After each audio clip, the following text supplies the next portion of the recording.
आपका second chapter basic accounting term. तो आपका ये चैप्टर कल लास्ट वीडियो में स्टार्ट हो गया था और कल हमने आपको इसके कुछ कंपोनेंट एक्सप्लेन भी किए थे। अब वो कंपोनेंट आपके कौन कौन से थे जो हमने एक्सप्लेन किए थे? बिजनेस ट्रांजेक्शन, अकाउंट, कैपिटल और ड्राइंग और उसके बाद लाइबिलिटी। अब आपका नेक्स्ट पॉइंट है क्या? असेट्स। तो असेट्स आज आपको हम एक्सप्लेन करते हैं, उसकी आगे वाली पॉइंट भी हम आपको एक्सप्लेन करेंगे। कंफर्म हुआ? चलिए आइए, अब आपका नेक्स्ट टॉपिक है असेट्स। असेट्स का मीनिंग क्या होता है वो देख लो। असेट्स का रियल मीनिंग होता है, assets is a accounting language. अब असेट्स जो है वो प्रॉपर्टी को बोला जाता है। Property of the business is known as assets. Confirm हुआ? जैसे हमारे घर में प्रॉपर्टी होती है, क्या होती है? बिल्डिंग, और उसके बाद बिल्डिंग के बाद घर में fridge, AC, cooler, washing machine, और उसके बाद कार होती है, कार के बाद बाइक होती है, बाइक बाद और भी कई चीज़ें होती हैं, फैन, कंप्यूटर, फर्नीचर। तो ये सारी चीज़ें जो है वो हमारे घर की प्रॉपर्टी होती हैं।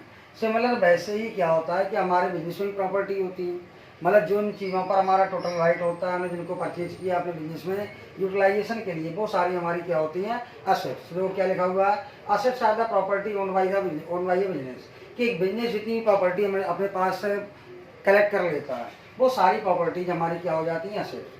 दे are the economic resources of the business. और इनको क्या बोलते हैं हम? इकोनॉमिक रिसोर्सेज, क्योंकि इन्हीं के बेस पर हम क्या करते हैं? अपने बिजनेस में ज़्यादा से ज़्यादा प्रॉफिट अर्न कर लेते हैं। कंफर्म हुआ? तो अब इनके एग्जाम्पल क्या क्या होते हैं वो देखो। इनके एग्जाम्पल आप देखो, यहाँ पर राइट करके बताते हैं आपको। एग्जाम्पल में देखो क्या क्या होता है आपका। Lemon building, planter machinery, furniture and fixtures, computer typewriter, furniture and fixtures, computer typewriter,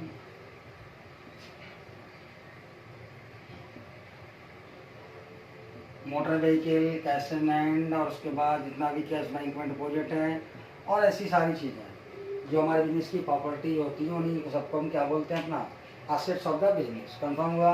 अब आपकी जो असेट्स हैं वो कितने टाइप की होती हैं? देखो 3 टाइप की। Non current asset, current asset और फिक्टिशियस असेट्स। तो नॉन करंट असेट का मीन्स क्या होता है वो देख लो। नॉन करंट असेट आपकी होती है कौन सी? इन सबके नोट्स में आपको सर्कुलेट कर दूंगा, इन सबके नोट्स हम आपको बता देंगे। तो होता क्या आपका? नॉन करंट असेट्स है। तो नॉन करंट असेट्स का मीन्स क्या होता है भाई? नॉन करंट असेट का मीन्स होता है कि जो असेट्स हमारी 1 ईयर से ज़्यादा टाइम के लिए स्टेबल रह रहा है। हमारे बिजनेस में जो असेट्स 1 ईयर से ज़्यादा, 2 ईयर, 3 ईयर, 4 ईयर, 5 ईयर, मतलब असेट्स का वन टाइम परचेज कर लिया, उसके बाद हम उसका यूटिलाइजेशन 1 से ज़्यादा ईयर्स के लिए करते हैं, तो वो हमारा क्या होता है? Non current assets. अब नॉन करंट असेट में क्या क्या आता है देखो। Fix asset, non current investment, long term loan and advance and other current assets. तो अभी आपके 11वीं क्लास में कितनी चीज़ों की रिक्वायरमेंट है कि फिक्स असेट्स और इंटेंजिबल असेट, इन दोनों को बहुत अच्छे से आप देख लो fix asset, non current asset के अंडर में। तो देखो फिक्स असेट में क्या क्या आता है आपको वो देखो। फिक्स असेट में जो जिनकी फिजिकल एग्जिस्टेंस होती है जिन चीज़ों की, उन सबको हम बोलते हैं फिक्स असेट। और जो हमारी कम से कम 1, 2, 3, 4 साल तक चलती है, मतलब 1 ईयर से कम के लिए नहीं। क्या क्या देखो फिक्स असेट में होता है आपका? लैंड एंड बिल्डिंग,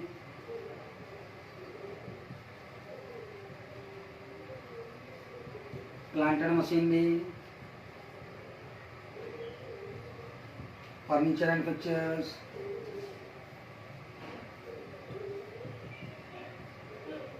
उसके बाद computer, motor vehicle etcetera. Confirm हुआ? तो ये सारी हमारी क्या हुई? Fix assets. अब उसके बाद आओ इंटेंजिबल फिक्स असेट को वन टाइम और देख लो। फिक्स असेट्स में क्या होता है हमारा कि फिक्स असेट में वही सारी चीज़ें जिनकी फिजिकल एग्जिस्टेंस होती है और जिनका यूटिलाइजेशन हम 1 साल से ज़्यादा टाइम के लिए करते हैं, तो वो सारी क्या होती हैं? हमारी फिक्स असेट्स। ओके, अब आइए उसके बाद फिक्स असेट्स में आपकी ये जो असेट्स हैं वो कैसी हैं? टेंजिबल। फिक्स असेट्स में हमारी जो फर्स्ट असेट्स है वो कैसी असेट्स है? टेंजिबल। ये हमारी टेंजिबल असेट थी। ओके, फिक्स असेट्स में ये हमारी कैसी असेट्स हैं? Tangible assets. और टेंजिबल असेट्स में क्या होता है आपका कि वो सारी चीज़ें जिनकी फिजिकल एग्जिस्टेंस होती है, विच can B seen and touch, जिन्हें हम बड़ी इजीली सीन और टच कर सकते हैं। उसके एग्जाम्पल हमने आपको राइट करके दिए हैं। क्या क्या होते हैं? Land and building, plant and machinery, furniture and fixtures, computer typewriter, motor vehicle, ये सारी चीज़ें। ठीक है, अब आते हैं उसके बाद सेकंड है आपका इंटेंजिबल एसेट। तो intangible asset are the assets which can not be seen and touched. देखो intangible assets are also fix assets, कि आपकी इंटेंजिबल एसेट्स भी फिक्स एसेट्स होती हैं, लेकिन टेंजिबल एसेट की क्वालिटी क्या होती है? Tangible assets are those assets which can be easily seen and touched, but intangible assets are those assets which can not be seen and touched. कि आपकी जो इंटेंजिबल एसेट होती है वो कैसी एसेट्स होती हैं कि जिनको ना तो हम सीन कर सकते हैं और ना हम टच कर सकते हैं, मतलब जिन्हें ना हम देख सकते हैं ना छू सकते हैं, ऐसी सारी एसेट्स हमारी क्या होती हैं? Intangible asset. और इनके एग्जाम्पल क्या क्या होते हैं वो देखो, गुडविल मतलब किसी बिजनेस की रेपुटेशन, ओके। उसके बाद ट्रेडमार्क, और ट्रेडमार्क के बाद होता है आपका क्या? कंप्यूटर सॉफ्टवेयर, कंप्यूटर सॉफ्टवेयर, और उसके बाद होता है आपका क्या? पेटेंट। ये सारी चीज़ें क्या होती हैं? ये राइट्स होती हैं, ये होती तो हमारी फिक्स एसेट्स हैं, बड़ी इंटेंजिबल होती है, इनको ना तो हम देख सकते हैं ना छू सकते हैं। कैसे? Goodwill, reputation of the business, मतलब बिजनेस की बिल्डिंग छू लोगे, बिजनेस का ट्रांसपोर्ट छू लोगे, बिजनेस की मशीन छू लोगे, लेकिन गुडविल टच नहीं कर पाओगे। उसके बाद सेकंड आपका पेटेंट, ये लीगल राइट होता है, ये बिना डॉक्यूमेंट आपको रिसीव होता है। ट्रेडमार्क, जो लोगो होता है हमारी कंपनी का। उसके बाद कंप्यूटर सॉफ्टवेयर, कंप्यूटर सॉफ्टवेयर आपने देखे होंगे, जैसे मोबाइल में ऐप होते हैं यूसी ब्राउज़र, गूगल, और उसके बाद आपका यूसी ब्राउज़र के बाद कोई गेम होता है एमएक्स प्लेयर पे। इनको हम क्या करते हैं कि भाई डायरेक्टली टच नहीं कर सकते कि नहीं, हमने आज मान है हमने मोबाइल से निकाला एमएक्स प्लेयर मोबाइल के बाहर आ गया, हम उसको देख रहे हैं ना, उसको हम क्या करते हैं कि उसका यूटिलाइज करते हैं, उसका यूज करते हैं। तो ऐसे हमारा क्या होता है, कंप्यूटर सॉफ्टवेयर होता है हमारा फिक्स एसेट्स है, बट ये इंटेंजिबल होता है, इसको हम समझ सकते हैं, इसका यूटिलाइज कर सकते हैं, बट इसको छू नहीं सकते हैं। कन्फर्म हुआ? तो ये आपकी हो गई इंटेंजिबल। अब आते हैं उसके बाद सेकंड है आपका करंट एसेट। तो करंट एसेट्स हमारी वो सारी, देखो जो एसेट्स आपकी आफ्टर 1 ईयर तक चलती हैं, आफ्टर 1 ईयर, वो होती है हमारी क्या? Fix asset, non current asset. अब नॉन करंट एसेट में, फिक्स एसेट्स में टेंजिबल इंटेंजिबल दोनों हमने आपको एक्सप्लेन कर दिया। उसके बाद आता है आपका करंट एसेट। तो करंट एसेट्स आपकी वो एसेट्स होती हैं जो विद इन 12 मंथ उनकी वैल्यू चेंज हो जाए, विद इन 12 मंथ उनकी वैल्यू चेंज हो जाती है, वो होती है हमारी क्या? वैल्यू चेंज हो जाए, वो होती है हमारी क्या? Current assets, okay. तो करंट एसेट्स में कैसे? जैसे मान लो आपका कैश है, इसके एग्जांपल क्या क्या होते हैं वो देखो। जो करंट एसेट्स वो सारी एसेट्स होती हैं जिनकी value with in 1 year change हो जाती है, वो सारी एसेट्स आपकी कैसी होती हैं? Current assets. कन्फर्म हुआ? करंट एसेट्स आपकी वो सारी एसेट्स होती हैं जिनकी value with in 1 year change हो जाती है, और उनके एग्जांपल देखो क्या क्या होते हैं।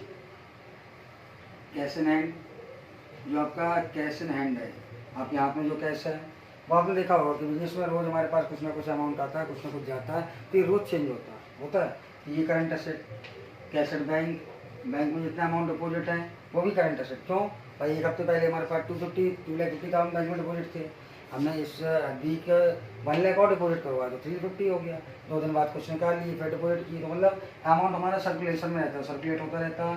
तो ये होता है हमारा क्या? Current assets. उसके बाद हमारे बिजनेस में जो स्टॉक होता है, स्टॉक भी हमारी करंट एसेट्स होता है। क्यों भाई? बिजनेस का जो स्टॉक है पर डे कुछ ना कुछ सेल होना है, पर डे कुछ ना कुछ हम लोग परचेज मीन्स कुछ मंगवाते हैं, तो हमारी ये भी value with in 1 year change होती रहती है। उसके बाद जितने भी हमारे डेप्टर्स होते हैं जिनको हमने गुड्स बेचा उनसे हमें अमाउंट लेना होता है। उसके बाद जितने भी हमारे क्रेडिटर्स होते हैं जिनसे हम गुड्स परचेज करते हैं इनको अमाउंट हमें पे करना होता है। तो ये सारी हमारी करंट एसेट्स में आ जाती है। कन्फर्म हुआ?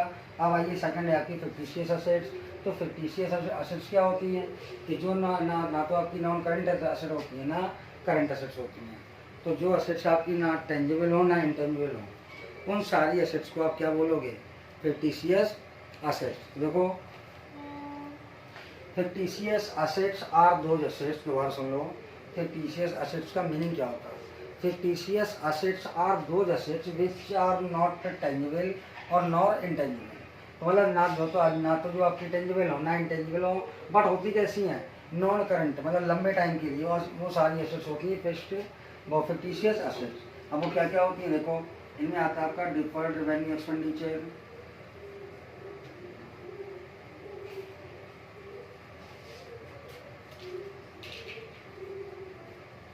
डिफर्ड रेवेन्यू एक्सपेंडिचर, और उसके बाद है आपका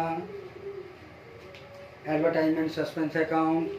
ये दोनों चीज़ें एक ही होती हैं। ठीक है। तो इसके लिए आपका यही एक एग्जाम्पल सुटेबल है, एडवर्टीजमेंट सस्पेंस अकाउंट। ओके, तो मैं करना क्या होता है वो देख लो भाई। फिक्टिशियस असेट्स में क्या होता है कि आपकी ये दो type of fictitious assets are those assets which are not tangible और नॉट इनटेंजिबल, कि ना तो आपकी वो फिक्टिशियस असेट्स आपकी वो सारी एसेट्स होती हैं जो ना तो आपकी टेंजिबल होती हैं और ना आपकी इंटेंजिबल होती हैं। अब वो कैसे देखो, डिफर्ड रेवेन्यू एक्सपेंडिचर कि क्या होते हैं, लंबे टाइम के लिए आपने एक्सपेंस कर दिया। मान लो एक एक्सपेंस है, वो आपने कह दिया, जैसे बड़ी बड़ी कंपनी नहीं होती हैं, जियो, आइडिया, वोडाफोन, ये कंपनियां एक बार इन्होंने एक्सपेंस कर दिया, एक बार एडवर्टाइजमेंट कर दिया, कैसे एक स्टेट में, तो उस एक स्टेट में वो अगले 5 साल तक एडवर्टाइजमेंट नहीं करेगी। तो मतलब वो 1 ईयर के एक्सपेंस, 1 ईयर के एडवर्टाइजमेंट का बेनिफिट अगले 5 साल तक लेंगे। तो ये क्या होते हैं, डिफर्ड रेवेन्यू एक्सपेंडिचर, कि आपका क्या होगा कि आप अपनी इस असेट्स का यूटिलाइजेशन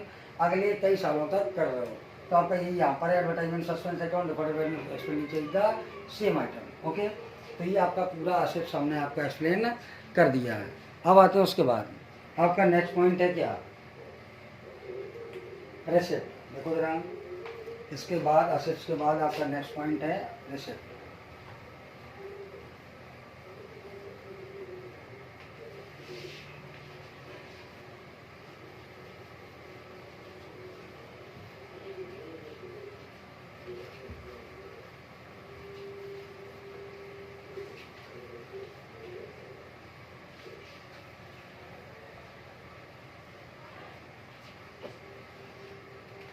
नेक्स्ट पॉइंट है आपका असेट वो रिसिप्ट।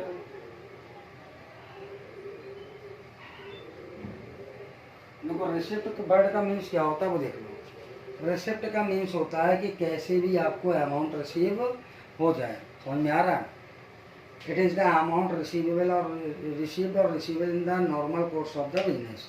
मतलब आपको अपने बिजनेस के नॉर्मल कोर्स में amount receivable in the normal course of business is known as receipt. कि आपको अपने बिजनेस के किसी भी नॉर्मल वर्क करने में आपको जो भी अमाउंट रिसीव हो जाए वो सब आपका क्या होता है, रिसिप्ट। कंफर्म हुआ। अब रिसिप्ट आपकी क्या होते हैं, मीन्स जैसे गुड्स सोल्ड फॉर कैश, कैसा आया, रिसिप्ट हुआ। कमीशन रिसीव, मशीन सेल किया, कैसा आया, रिसीव। मतलब कोई भी एक्टिविटी या किसी भी प्रोसेस से आपके पास कैश आ रहा है वो आपके लिए क्या हो जाता है, रिसिप्ट। कंफर्म हुआ। अब रिसिप्ट आपका 2 टाइप का होता है, रिसिप्ट आपका 2 टाइप का होता है। फर्स्ट होता है कैपिटल रिसिप्ट, फर्स्ट होता है आपका कैपिटल रिसिप्ट। ओके, और सेकंड होता है आपका रेवेन्यू रिसिप्ट। सेकंड होता है आपका क्या, रेवेन्यू रिसिप्ट।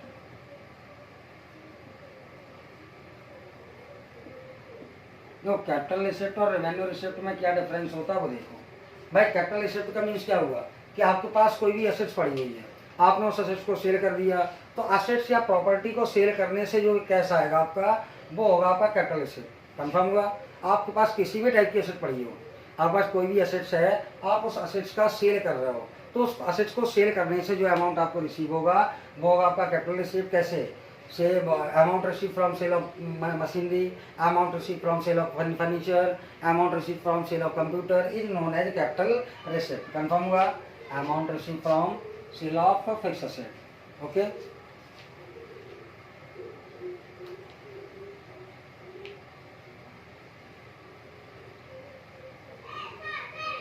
देखो कैपिटल रिसिप्ट में अभी हमने आपको बताया amount receive from sale of furniture, amount received from sale of machine, furniture, computer or any other assets और any other assets। आप किसी भी टाइप की एसेट्स को सेल करते हो और वहाँ से आपका अमाउंट रिसीव होता है वो आपका क्या होता है, कैपिटल रिसिप्ट। कंफर्म हुआ।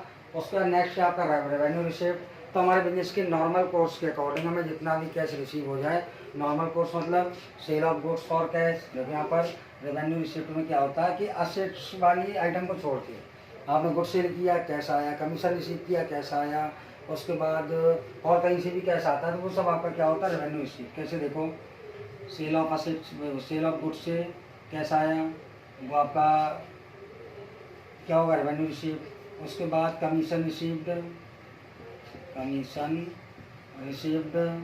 उसके बाद आपका रेंट रिसीव्ड, रेंट रिसीव्ड। और उसके बाद इंटरेस्ट रिसीव्ड। तो ये सारे पॉइंट आपके क्या हैं, ये हो गया आपके रेवेन्यू रिसीव्ड। तो मतलब आपके बिजनेस की नॉर्मल ऑपरेशन जो है, गुड्स का सेल करना, कमीशन मिलना, रेंट मिलना, इंटरेस्ट मिलना, ये सब आपके लिए हो जाता है रेवेन्यू रिसीव्ड। और किसी भी टाइप की एसेट्स को सेल करो, किसी भी टाइप के एसेट्स को सेल करने से अमाउंट रिसीव होता है, वो होता है आपका क्या, रेवेन्यू रिसीव्ड, वो कैपिटल रिसीव्ड। कन्फर्म हुआ। अब आइए इसके बाद नेक्स्ट पॉइंट है आपका एक्सपेंडिचर।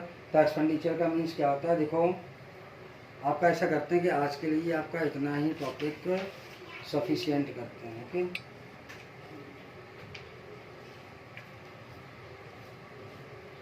एक टॉपिक और देख लो आप, कौन सा, एक्सपेंडिचर। उसके बाद फिर आगे चलते हैं। देखो अब नेक्स्ट पॉइंट है आपका एक्सपेंडिचर। तो what do mean by expenditure, देखो जरा जल्दी से क्विकली देखते हैं इसको।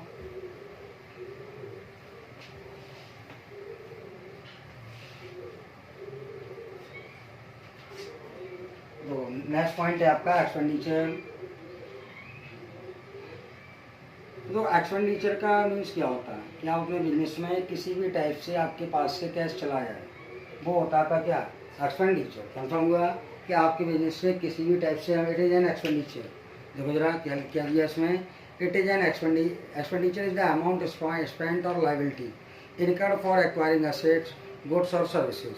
कि आपका क्या है कि आपने किसी भी टाइप की असेट्स को एक्वायर करने के लिए या सर्विस को एक्वायर करने के लिए जितना भी आप पेमेंट कर देते हो, वो सारा आपके लिए क्या होगा, एक्सपेंडिचर। कंफर्म हुआ। अब आइए टाइप्स ऑफ एक्सपेंडिचर।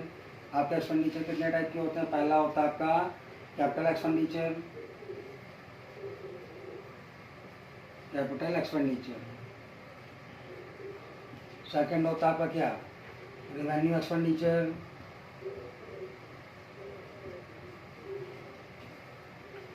और थर्ड होता है आपका डिफर्ड रेवेन्यू एक्सपेंडिचर। थर्ड होता है आपका क्या, डिफर्ड रेवेन्यू एक्सपेंडिचर। ओके, अब देखो इनमें डिफरेंस क्या होता है वो देख लो। कैपिटल एक्सपेंडिचर मतलब आपके पास से किसी भी टाइप से अमाउंट चला जाए, वो होता है आपका क्या, एक्सपेंडिचर। अब एक्सपेंडिचर यहाँ पर 3 टाइप के हैं, कैपिटल एक्सपेंडिचर, रेवेन्यू एक्सपेंडिचर और डिफर्ड रेवेन्यू एक्सपेंडिचर। तो कैपिटल एक्सपेंडिचर में क्या होता है, किसी भी टाइप के असेट्स को परचेज कर लो, जैसे मशीन परचेज किया, कैश गया, तो कैसा एक्सपेंडिचर हुआ, कैपिटल एक्सपेंडिचर। कंप्यूटर परचेज किया, कैश गया, कैसा expenditure, capital expenditure. Furniture purchase किया, कैश गया, कैसा एक्सपेंडिचर, कैपिटल एक्सपेंडिचर। कंफर्म हुआ। तो आप किसी भी टाइप की एसेट्स को परचेज करते हो, तो वहाँ पर आपका जो कैश जाता है वो क्या होता है, कैपिटल एक्सपेंडिचर। अब आते हैं रेवेन्यू एक्सपेंडिचर के पास। तो रेवेन्यू एक्सपेंडिचर का मीन्स क्या होता है कि नॉर्मल एक्सपेंसेज जो हमारे होते हैं वो सारे होते हैं रेवेन्यू एक्सपेंडिचर। कैसे, गुड्स का परचेज किया, ये हमारा रेवेन्यू एक्सपेंडिचर में आ जाता है, परचेज ऑफ गुड्स। ओके, उसके बाद रेंट पेड, रेंट पे किया आपने शोरूम का। उसके बाद सैलरी पेड, उसके बाद है आपका interest paid, telephone bill paid, bill paid. ये सारी चीज़ें क्या होती हैं आपकी, ये सारी चीज़ें आपकी जाती हैं रेवेन्यू एक्सपेंडिचर में। कंफर्म हुआ। तो अब रेवेन्यू एक्सपेंडिचर में क्या होता है आपका,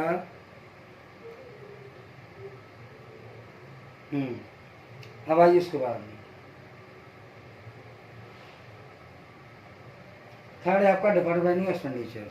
तो डिफर्ड रेवेन्यू एक्सपेंडिचर अभी हमने आपको फिक्टिशियस एसेट्स एक्सप्लेन किया था। तो फिक्टिशियस एसेट्स और deferred revenue expenditure same item कि हम एक बार एक्सपेंस कर देते हैं, उसका यूटिलाइजेशन कई टाइम तक करते रहते हैं। इसका एग्जाम्पल क्या होता है, तो एडवर्टाइजमेंट एक्सपेंस। कंफर्म हुआ।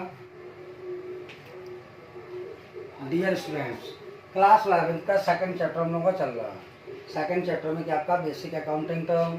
तो हम आपको बेसिक अकाउंटिंग टर्म में 7 और 8 पॉइंट एक्सप्लेन कर चुके हैं। अब आपका नेक्स्ट टॉपिक, नेक्स्ट पॉइंट है क्या, एक्सपेंस। एक्सपेंस का मीन्स क्या होता है, expense is the cost incurred for the generating revenue. कि हम लोग अपने इनकम को इंक्रीज करने के लिए या रेवेन्यू को इंक्रीज करने के लिए जो भी अमाउंट स्पेंड करते हैं वो होता है हमारा एक्सपेंस।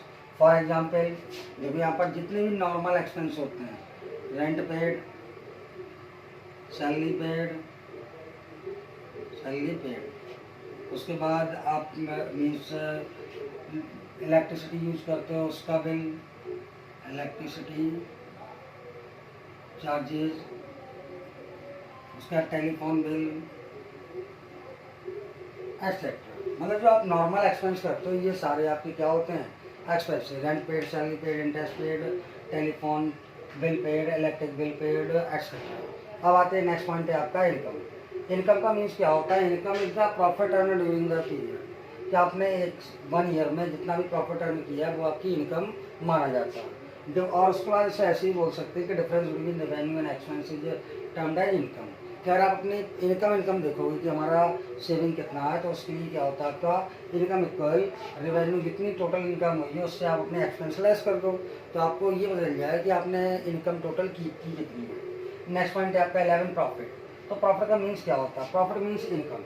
प्रॉफिट का मीन्स क्या होता है? Income earn by the business from its operating activity. कि हम लोग अपनी ऑपरेटिंग एक्टिविटी से जितना भी अमाउंट अर्न करके अपने पार्ट के लिए रख लेते हैं वो होता है हमारा प्रॉफिट। कंफर्म हुआ। नेक्स्ट पॉइंट है आपका गेन। तो gain is a part of regular, irregular और नॉन रिकरेंट नेचर। कि गेन आपका वही होता है जो आपको रेगुलर ना हो। समझ में आ रहा है कैसे? जैसे मान लो आपके पास एक मशीन पड़ी हुई है, अगर आप मशीन को सेल कर रहे हो और उस पर आपको प्रॉफिट हो गया, मान लो पुराना कंप्यूटर था वो सेल होना था 8,000 का, बट अगर वो बिक जाता है कितने में 10,000 तो हमें 2,000 प्रॉफिट हुआ। तो कंप्यूटर सेल करना ये हमारी पर डे या रेगुलर हैबिट में थोड़ी नहीं है, और ना हम इसको अपने रूटीन में लाते हैं क्योंकि वो तो हमारा ख़राब हो गया था। प्रॉपर्टी जैसी चीज़ अगर कोई ख़राब हो जाती है या बेकार हो जाती है, अगर हम उसको सेल करते हैं तो वहाँ पर हमें जो प्रॉफिट होता है उसे हम प्रॉफिट नहीं बोलते, उसको हम क्या बोलेंगे? गेन। कन्फर्म हुआ। नेक्स्ट है आपका लॉस। लॉस का मीन्स होता है डायरेक्ट लॉस। डायरेक्ट लॉस का means good loss from sale of asset. जैसे यहाँ पर गेन था, गेन का मतलब असेट को सेल करने में प्रॉफिट हो गया तो वो गेन, और असेट को सेल करने पर लॉस हुआ तो वो loss. Good loss by fire, आग लग जाती है तो लॉस हो जाता है, चोरी हो जाती है तब लॉस हो जाता है। नेक्स्ट पॉइंट है आपका परचेज। परचेज का मीन्स होता है जो गुड्स होता है हमारा, जिस चीज़ का हम बिजनेस करते हैं, हम उस पर्टिकुलर आइटम को अपने पास परचेज करते हैं तो इसे हम परचेज राइट करते हैं। समझ में आ रहा है? जिस चीज़ का हम बिजनेस करते हैं। फॉर एग्जाम्पल एक स्टेशनर्स के लिए कॉपी किताब, कॉपी रजिस्टर पेन पेंसिल, ये सब क्या होता है? गुड्स। तो ये जब वो अपने पास परचेज करके रखता है तो वो परचेज होता है। ओके। अगर उन्हीं में से कुछ गुड्स हमारा डिफेक्टिव हो या और किसी रीजन की वजह से अगर हम उसको रिटर्न कर देते हैं तो वो हमारा हो जाता है परचेज रिटर्न। ओके। अब सेल, गुड्स को अपने पास परचेज करके रख लिया हमने, हम उसको सेल करते हैं तो मीन्स क्या होगा कि 20,000 के गुड्स को अगर हम 24,000 रुपीज़ में सेल करते हैं तो इस अमाउंट को आप क्या बोलोगे? सेल। ओके। मतलब ये प्रॉफिट, इसमें ये देखेंगे आपको 4,000 प्रॉफिट का, ये including profit is known as sale. कि आपका जो परचेज वाला गुड्स था आपने उस गुड्स को सेल किया तो जितने अमाउंट में आपने सेल किया वो आपकी सेल बनेगी। ओके। आपने किसी गुड्स सेल किया, उसके पास गुड्स डिफेक्टिव पहुंच गया, ऑर्डर के अकॉर्डिंग नहीं गया तो वो पर्सन हमें गुड्स का क्या करेगा? रिटर्न। और जब वही सेल किया हुआ गुड्स रिटर्न होकर आता है तो वो हमारा क्या होता है? Cell return. कन्फर्म हुआ। नेक्स्ट पॉइंट है आपका गुड्स। तो गुड्स का मीन्स क्या होता है? वो फिजिकल आइटम या वो फिजिकल कंपोनेंट जिस चीज़ का हम बिजनेस करते हैं। ओके। तो physical item of the business is known as goods. कि हम पर्टिकुलर जिस चीज़ का बिजनेस करते हैं वो हमारे लिए क्या होता है? गुड्स। कैसे? जैसे एक स्टेशनर्स के लिए जो स्टेशनर्स होता है उसके लिए क्या होता है कि कॉपी किताबें पेन पेंसिल क्या होता है? गुड्स। और उसके बाद नेक्स्ट है आपका कि अगर कोई हमारा वो इलेक्ट्रॉनिक का बिजनेस है तो उसके लिए fridge, TV, AC, washing machine, ये सारी चीज़ें गुड्स होगी। उसके बाद एक गारमेंट्स शोरूम में पहुंचेंगे तो उसके पास पैंट, शर्ट, ब्लेजर, जैकेट, ये सारी चीज़ें गुड्स होंगी। तो मतलब हम जिस चीज़ का बिजनेस करते हैं पर्टिकुलर वो चीज़ हमारे लिए गुड्स हो जाती है। ओके। अब आते हैं उसके बाद नेक्स्ट क्या आपका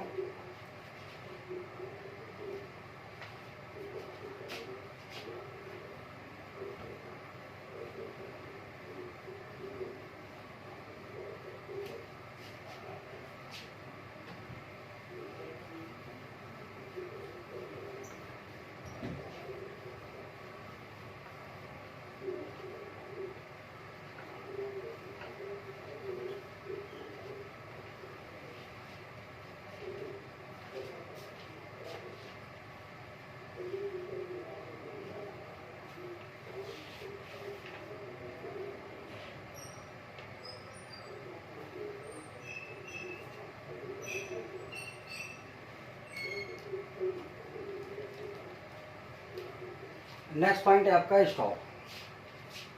18 तक हो गए थे, उसके बाद 19 पॉइंट है आपका क्या, स्टॉक। और स्टॉक को ही बोलते हैं हम क्या, इन्वेंट्री। स्टॉक को ही हम क्या बोलते हैं, इन्वेंट्री। कंफर्म हुआ। आपका नेक्स्ट पॉइंट है stock. Stock is also known as inventory. जो कि आपका जो स्टॉक है, स्टॉक और गुड्स से सेम होता है। ओके, तो स्टॉक क्या आपका कि स्टॉक या physical item of the business. Okay, जिसके बेस पर हम अपना प्रॉफिट अर्न करते हैं, अपने बिजनेस को कंटिन्यू करते हैं। तो क्या होता है आपका कि जो गुड्स हमारे पास बिजनेस पावर होता है, goods available in our business is known as stock. Okay, अब स्टॉक आपका 2 टाइप का होता है। कौन कौन से टाइप का होता है देखो। पहला होता है आपका ओपनिंग स्टॉक, दूसरा होता है क्लोजिंग स्टॉक। पहला होता है आपका ओपनिंग स्टॉक और दूसरा होता है आपका क्लोजिंग स्टॉक। ओके, तो दोनों में क्या अंतर है वो देख लो भाई। ओपनिंग स्टॉक, जो स्टॉक हमारे पास in the beginning of the year होता है वो होता है हमारा ओपनिंग स्टॉक, और जो स्टॉक हमारा at the end of the year होता है वो होता है क्लोजिंग स्टॉक। तो goods available in the beginning of the year is known as opening stock, और stock available at the end of the year is known as closing stock. Okay, stock available in the beginning of the year is known as opening stock, और stock available at the end of the year is known as closing stock. Confirm हुआ। Okay, आज के लिए इतना ही रहने देते हैं। Dear students, class 11 का सेकंड चैप्टर हम लोगों का चल रहा है। सेकंड चैप्टर में क्या आपका बेसिक अकाउंटिंग टर्म। तो हम आपको बेसिक अकाउंटिंग टर्म में 7 और 8 पॉइंट एक्सप्लेन कर चुके हैं। अब आपका नेक्स्ट टॉपिक, नेक्स्ट पॉइंट है क्या, एक्सपेंस। एक्सपेंस का मीन्स क्या होता है, expense is the cost incurred for the generating revenue. कि हम लोग अपने इनकम को इंक्रीज करने के लिए या रेवेन्यू को इंक्रीज करने के लिए जो भी अमाउंट स्पेंड करते हैं वो होता है हमारा एक्सपेंस। फॉर एग्जाम्पल देखो यहाँ पर जितने भी नॉर्मल एक्सपेंस होते हैं, रेंट पेड, सैलरी पेड, उसके बाद आप मीन्स इलेक्ट्रिसिटी यूज करते हो उसका बिल, इलेक्ट्रिसिटी चार्जेस, उसका टेलीफोन बिल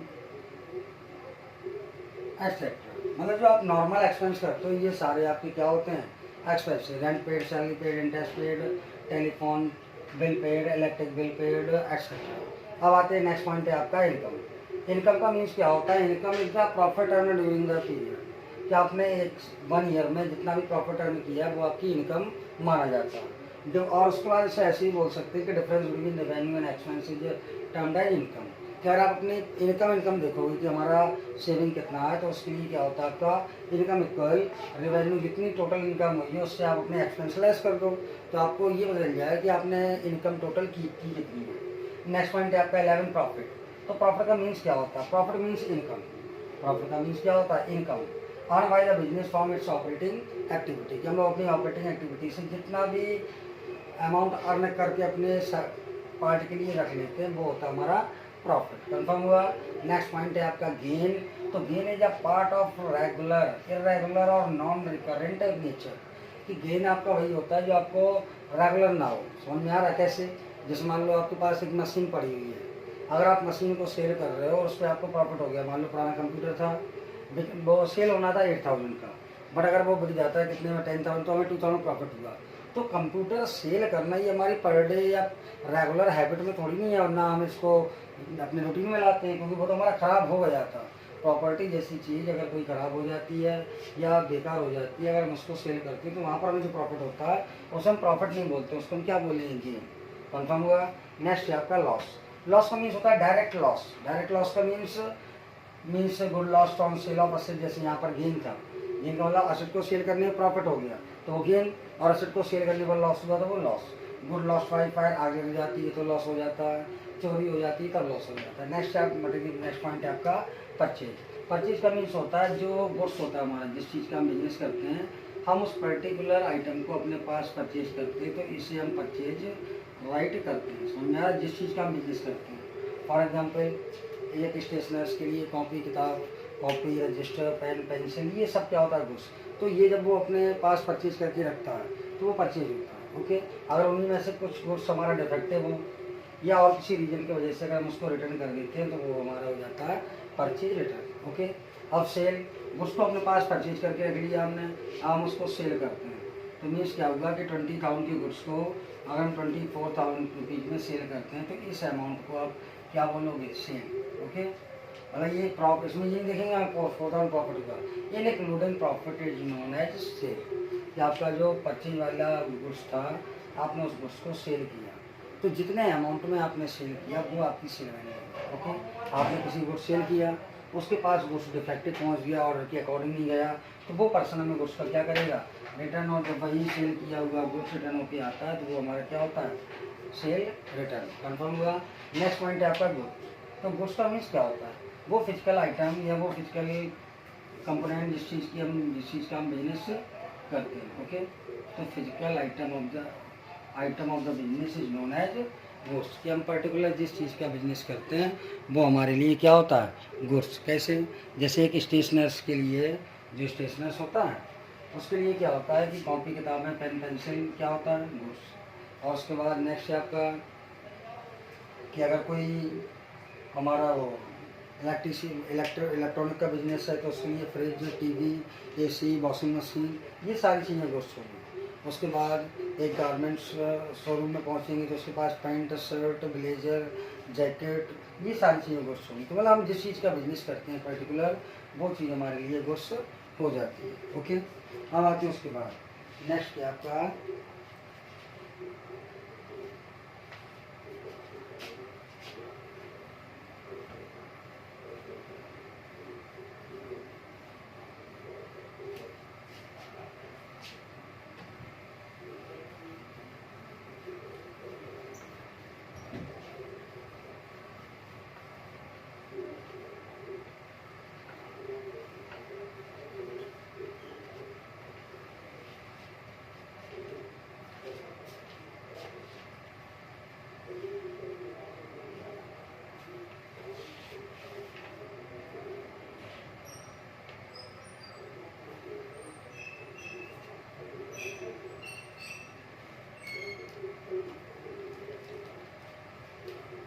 नेक्स्ट पॉइंट है आपका स्टॉक। 18 तक हो गए थे, उसके बाद 19 पॉइंट है आपका क्या, स्टॉक। और स्टॉक को ही बोलते हैं हम क्या, इन्वेंट्री। स्टॉक को ही हम क्या बोलते हैं, इन्वेंट्री। कंफर्म हुआ। आपका नेक्स्ट पॉइंट है stock. Stock is also known as inventory. जो कि आपका जो स्टॉक है, स्टॉक और गुड्स से सेम होता है। ओके, तो स्टॉक क्या आपका कि स्टॉक या physical item of the business. Okay, जिसके बेस पर हम अपना प्रॉफिट अर्न करते हैं, अपने बिजनेस को कंटिन्यू करते हैं। तो क्या होता है आपका कि जो गुड्स हमारे पास बिजनेस पावर होता है, goods available in our business is known as stock. Okay, अब स्टॉक आपका 2 टाइप का होता है। कौन कौन से टाइप का होता है देखो, पहला होता है आपका ओपनिंग स्टॉक, दूसरा होता है क्लोजिंग स्टॉक। पहला होता है आपका ओपनिंग स्टॉक और दूसरा होता है आपका क्लोजिंग स्टॉक। ओके, तो दोनों में क्या अंतर है वो देख लो भाई। ओपनिंग स्टॉक, जो स्टॉक हमारे पास in the beginning of the year होता है वो होता है हमारा ओपनिंग स्टॉक, और जो स्टॉक हमारा at the end of the year होता है वो होता है क्लोजिंग स्टॉक। तो goods available in the beginning of the year is known as opening stock, और stock available at the end of the year is known as closing stock. Okay, stock available in the beginning of the year is known as opening stock, और stock available at the end of the year is known as closing stock. Confirm हुआ। Okay, आज के लिए इतना ही रहने देते हैं।